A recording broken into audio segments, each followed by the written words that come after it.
Now in the last section we discussed what kind of numbers we can expect from logarithms, and one of the things that I showed you was that if we've got, for example, log 10 of 0.01 would give us the number -2.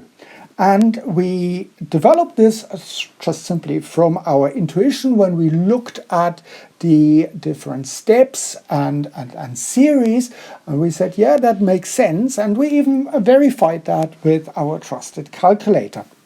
But this we can also use to develop the next rule, rule number 2, for working with logarithms.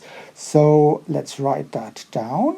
Rule number 2, this is when we have log a divided by b by another number. This can be written as log, it could be log 10, doesn't have to be log 10, and we will develop that in another session. Log 10 of a minus log of b. And again, this would be 10 in this case. And what you see here is that, like with rule number 1, where we had a multiplication here, where it turned to a positive sign, now with a division sign here, it turns into a negative sign. And we can also write this, if we like, as a fraction. We can also write this as log 10 of a over b with a fraction line instead of the divided. That's exactly the same thing, and we still get exactly the same log 10 of a minus log 10 of b. And now we can actually apply this to our example that we have here, and we can say, let's see if this makes sense in a way. So we said we've got log 10 of 0.01. Now we can write 0.01, we can write this as 1 divided by 100, right? Or that I can write this as a fraction line, 1 over 100. So that is basically what's in this bracket here. So that would be log 10 of 1 divided by 100. And now I can apply rule number 2 and say, okay, that would be log 10 of the first one, so that would be log 10 of 1 minus log 10 of 100. Okay, because we've applied this, so this a, that's the 1 here, and the b, that would be the 100. And now we can very easily work with that, so that we would say this would give us, well, what is log 10 of 1? We did that in the previous video, and we said this would give us just simply 0. And what does that give us? Log 10 of 100, we said 100 we can write as 10 times 10, and that would give us, therefore, 2.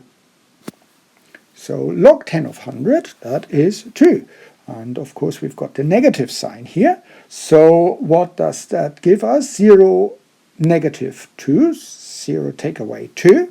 So we would get log 10 of 1 over 100 would give us 0, take away 2 gives us negative 2. And that is really the application of our rule 2. What happens if we have a division sign in here?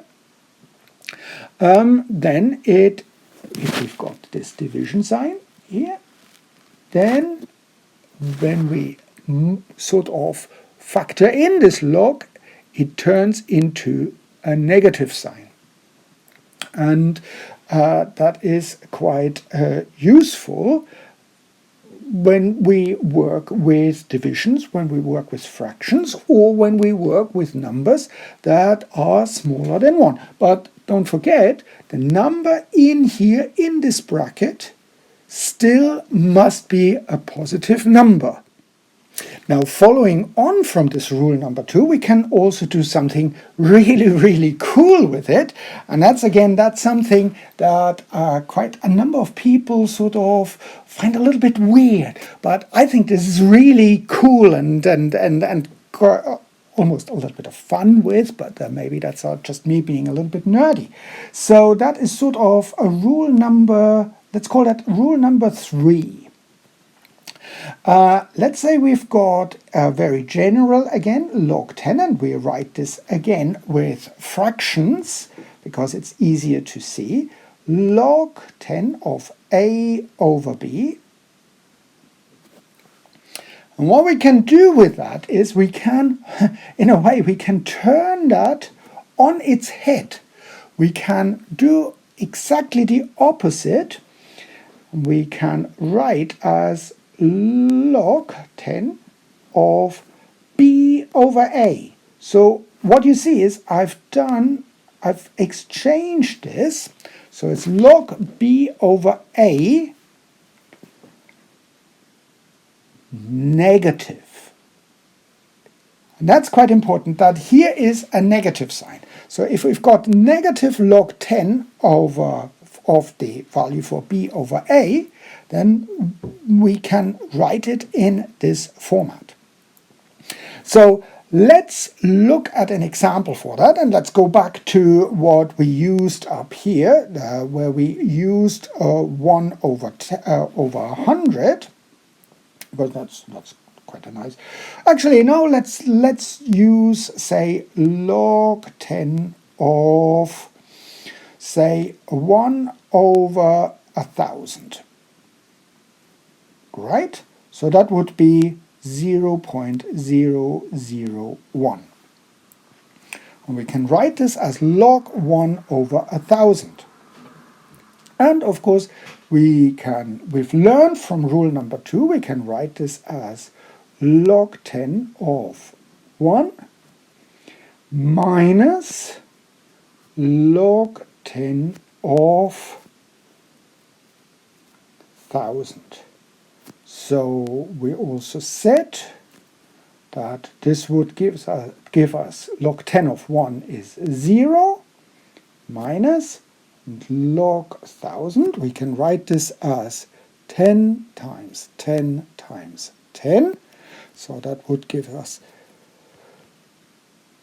3, because we write it as 10 times 10 times 10, 3 times, like that.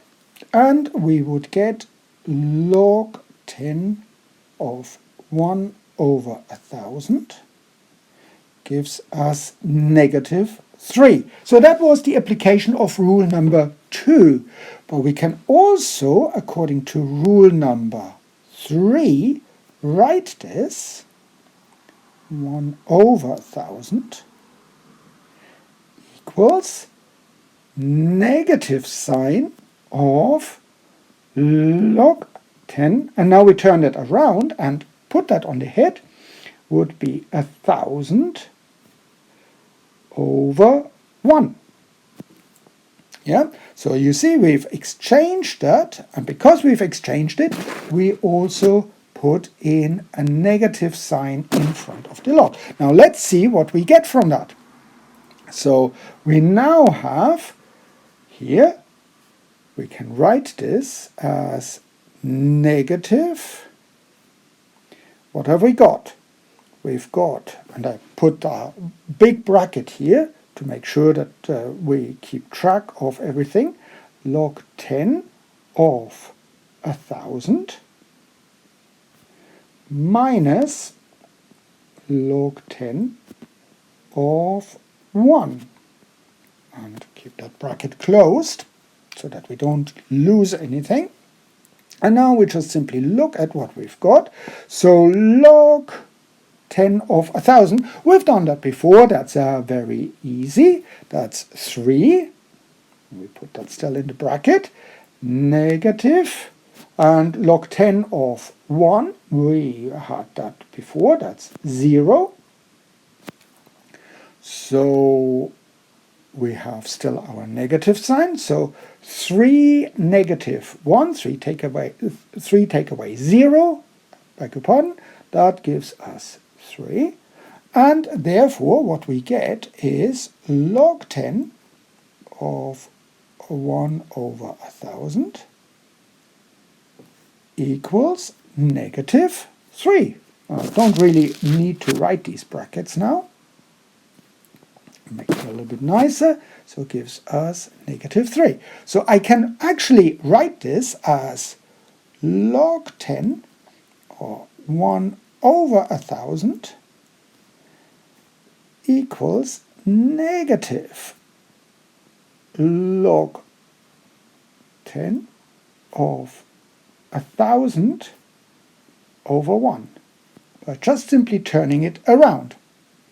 And this rule is very, very useful when we are dealing with fractions, because we just simply can turn the fraction around, like I've done it here. We can turn the fractions around as long as we don't forget the negative sign here. Oops, I didn't mean to destroy it. I wanted to highlight it, actually.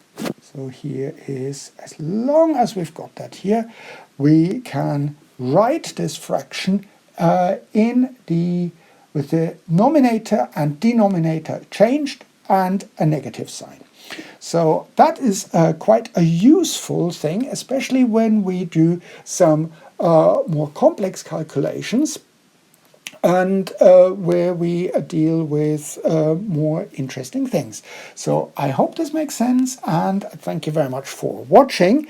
In the next video we will look at what happens if we don't have multiplication or division in it, but what happens if we've got a sort of something to the power of in it. So stay tuned and keep watching.